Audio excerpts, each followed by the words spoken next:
Hello guys, welcome back to my channel. আমি শ্রাবন্তী এসে গেছি তোমাদের সামনে নতুন একটা ভিডিও নিয়ে।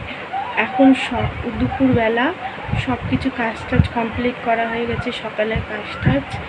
আর এখন দুপুরবেলা স্নান টান করে চলে এসেছি। এবার আমি রান্না করব। চলো, পুঁটি মাছের চচ্চড়ি আমি কেমন করে করি তোমাদের সাথে শেয়ার করব। পুঁটি মাছের চচ্চড়ি করতে গেলে প্রথমে নিয়ে নিতে হবে লঙ্কা, পেঁয়াজ, রসুন, আদা, টমেটো থাকলেও তোমরা নিয়ে নিতে পারো। এদিকে আমি কড়া বসিয়ে দিয়েছি। এবার কড়াটা গরম হয়ে এসছে। এবার কড়ার মধ্যে তেল দিয়ে দেবো। দিয়ে পুঁটি মাছটা আমি আগে দিয়ে কেটে ধুয়ে নুন হলুদ মেখে রেখেছিলাম। এবার ভালো করে কড়া করে ভেজে নিয়েছি লাল লাল করে তেলে দিয়ে। এবার এদিকে আমি পেঁয়াজ, লঙ্কা, আদা, রসুন কেটে নিয়েছি। আদা রসুনটা ভালো করে বেটে নিয়েছি। আবার ওই মাছ ভাজার কড়াই আবার তেল দিয়ে দেবো। দিয়ে আর তেল দিয়ে তার মধ্যে লঙ্কা দিয়ে দিচ্ছি। ওই দেখো লঙ্কা দিয়ে দিয়েছি।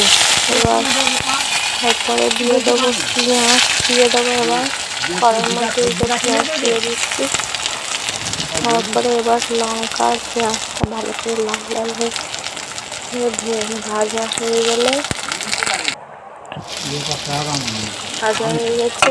এবার ওর মধ্যে দিয়ে দেবো আদা রসুনটা দিয়ে ভালো করে কষবো। কষতে কষতে লাল হয়ে যাবে। ওর মধ্যে দিয়ে দেবো হলুদ। ওর মধ্যে দিয়ে দিচ্ছি হলুদ দিয়ে এগুলো ভালো করে কষবো। এগুলো ভালো করে লাল লাল করে কষবো।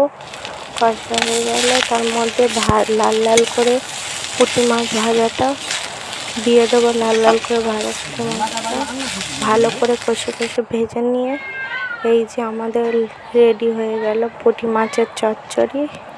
এই দেখো কি সুন্দর কালার এসছে, আর খেতেও হেভি হয়েছে। তোমাদের যদি ভালো লাগে লাইক, কমেন্ট, শেয়ার করে দিও। এখানে আমার ভিডিও শেষ করলাম।